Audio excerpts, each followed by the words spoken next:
L'enseignant a reçu à son domicile des lettres de menaces et une photo de Samuel Paty. Un dispositif de sécurité, bien sûr, a été mis en place. C'est glaçant, c'est terrifiant. Est-ce que le sursaut après la mort de Samuel Paty a eu lieu selon vous ?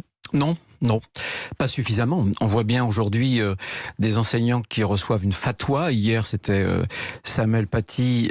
On a commémoré sa décapitation, c'est-à-dire l'application de la charia sur le territoire français. Ça n'est ni plus ni moins que cela, parce que tout ça se déroule non pas en Afghanistan, en Syrie ou en Irak, mais ici, chez nous. Je pense qu'on a perdu une bataille. On n'a pas perdu la guerre, heureusement, mais on a perdu la bataille notamment de cette gangrène islamiste qui a aussi gangréné l'école, parce que l'école c'était pas de vague.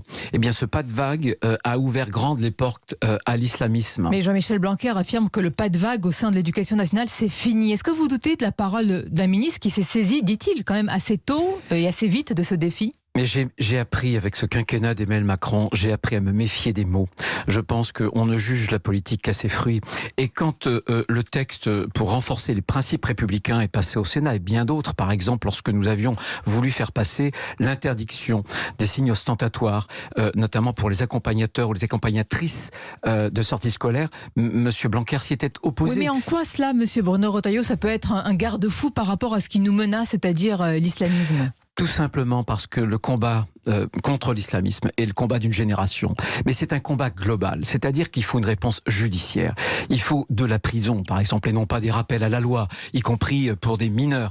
Il faut aussi reconquérir nos quartiers, y compris par des mesures symboliques. Pourquoi est-ce que les petites filles seraient demain voilées ? Et il faut enfin avoir le combat, notamment vis-à-vis des esprits mémoriels, par exemple. À force de ce que fait avec, non pas son itinérance, son errance mémorielle du président de la République, à force de repentance, de vouloir dire que la France, en réalité, doit faire pénitence parce qu'elle est coupable. Comment voulez-vous proposer à tous ces jeunes un projet qui leur fasse aimer la France ? Là, Si vous on dit parlez que la des France est commémorations, détestable, oui, du 17 octobre.